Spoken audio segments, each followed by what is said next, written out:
Hola y bienvenidos. En esta ocasión vamos a ver algunas de las incorporaciones en Soyo 2022 Release 1 relacionada con la gestión de fuentes en los PDF. La primera de ellas tiene que ver con la vuelta de la opción que nos permite embeber o no las fuentes en los documentos PDF.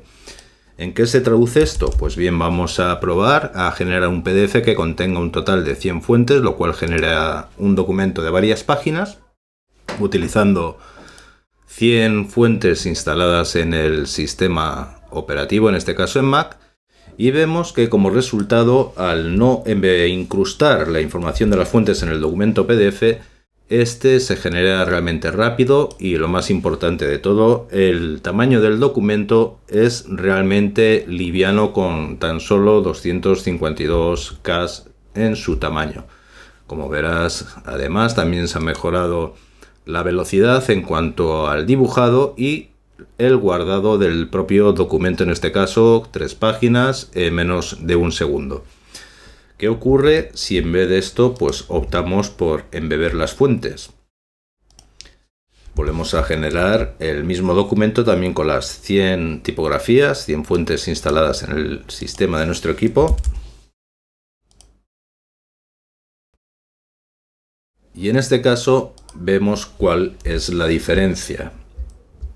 Vemos que el tamaño del documento se traduce de los 200 y pico K en 4,2 megas, puesto que en este caso sí se incrusta toda la información correspondiente a las fuentes. Entonces, ¿cuándo hemos de utilizar una u otra opción? Pues bien, la opción de incrustar las fuentes es la recomendable siempre que vayamos a distribuir nuestros documentos PDF a otros usuarios en cuyos equipos no sabemos si están instaladas las mismas fuentes o las mismas versiones de las fuentes.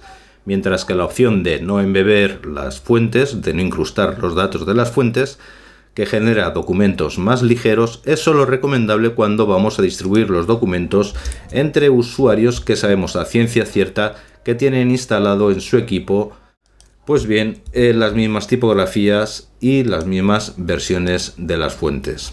Otra de las opciones que se ha mejorado en esta release, en 2022 Release 1, es la capacidad de utilizar fuentes que no están instaladas en el equipo.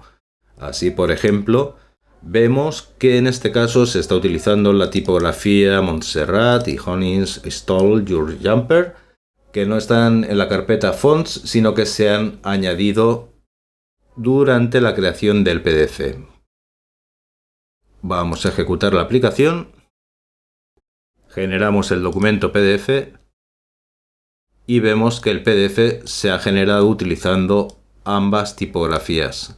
Para que esto funcione, para que podamos utilizar estas tipografías externas, también necesitaremos añadir a nuestro documento, a nuestro PDF, un par de cosas. La primera de ellas es un paso de copia de archivos, donde indicaremos la carpeta que contiene originalmente las fuentes y que se añadirán como destino la carpeta de recursos en la aplicación compilada dentro del directorio Fonts. Luego añadiremos al proyecto un archivo de texto en formato list, donde indicamos mediante la clave ATS Application for Fonts Path el directorio donde están ubicados estos archivos. De igual modo, es posible hacer lo mismo también en las aplicaciones de iOS. Por ejemplo, si vemos este proyecto, utiliza exactamente la misma técnica. Vamos a pintar un documento utilizando varias tipografías que no son las instaladas por omisión en la carpeta fuentes del sistema. En este caso añadiremos los archivos individuales de cada una de las fuentes, Honey, Montserrat, Regular y Gypsum, indicando que bien puede ser Resources o la carpeta padre del bundle, en ambos casos es lo mismo, indicando fonts como el subdirectorio donde se han de copiar, y añadiremos también el mismo archivo, salvo que en esta ocasión verás que hay una ligera diferencia cuando se trata de un proyecto para iOS. Hemos de añadir la clave de Fonts Provided by Application, cada una de las fuentes como elementos independientes dentro del array, es un tipo array proporcionado por la clave del archivo list. Si ejecutamos esta aplicación nuevamente,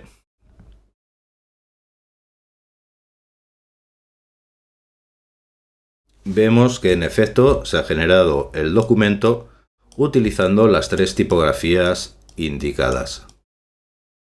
Aquí vemos una de ellas utilizada en el título, en el cuerpo del texto y también en el pie la tercera de las tipografías. De esta forma, tanto en los proyectos iOS como de escritorio y también web y consola podemos utilizar así, mediante Add Fonts, la forma de añadir fuentes y utilizar fuentes en nuestro PDF que no sean las instaladas en el propio equipo.